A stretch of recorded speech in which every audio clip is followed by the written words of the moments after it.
અમદાવાદના બાવળામાં વરસાદી પાણી યથાવત છે। વરસાદ બંધ થયા બાદ પણ જળભરાવની સ્થિતિ છે। કેબિનેટ મંત્રી પ્રદ્યુમન વાજાએ બાવળામાં સમીક્ષા કરી। પાણી નિકાલ માટેની કામગીરીનું તેમના દ્વારા નિરીક્ષણ કરવામાં આવ્યું છે। બે મંત્રીઓને આ જવાબદારી સોંપવામાં આવી છે।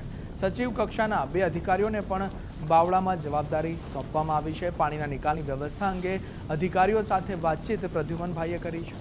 બાવળા નગરપાલિકા સદનમાં અધિકારીઓ સાથે બેઠક કરવામાં આવી છે।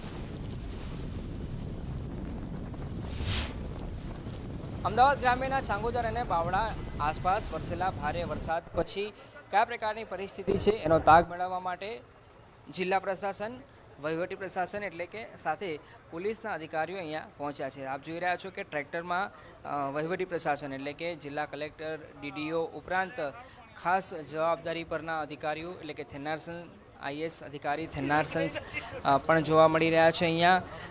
આ ઉપરાંત અમદાવાદ એસપી, અમદાવાદના રેન્જ આઈજી સહિતના તમામ પ્રશાસનિક અધિકારીઓની હાજરીમાં જ્યાં જ્યાં પાણી ભરાયું છે એનું નિરીક્ષણ કરવામાં આવ્યું। લગભગ 1 કિલોમીટરથી વધારેનું અંતર છે જ્યાં મુખ્ય રસ્તા પર પાણી ભરાયેલું છે, ત્યાં કયા પ્રકારની પરિસ્થિતિ છે એનો તાગ મેળવવામાં આવ્યો છે, કેમ કે આસપાસના ઇન્ડસ્ટ્રીયલ એરિયામાં પુષ્કળ પ્રમાણમાં વરસાદી પાણી ભરાયેલા છે। એ વરસાદી પાણીનો નિકાલ કઈ રીતે કરી શકાય, જ્યાં હજુ પાણી ભરાયેલા છે એ પાણીનો નિકાલ કેવી રીતે કરી શકાય, સાથે જ જે મુખ્ય રસ્તા પર વરસાદી પાણી છે એનો નિકાલ કેવી રીતે કરી શકાય, એ તમામ બાબતોને લઈને મનોમંથન, ચર્ચા વિચારણા કરવામાં આવી રહી છે।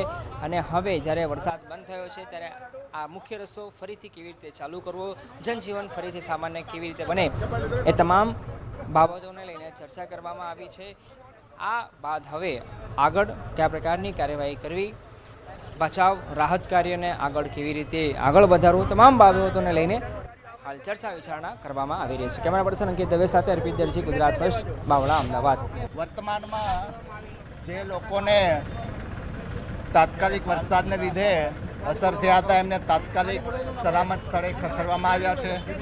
તેમને ભોજન અને શેલ્ટરની પણ વ્યવસ્થા કરવામાં આવી છે।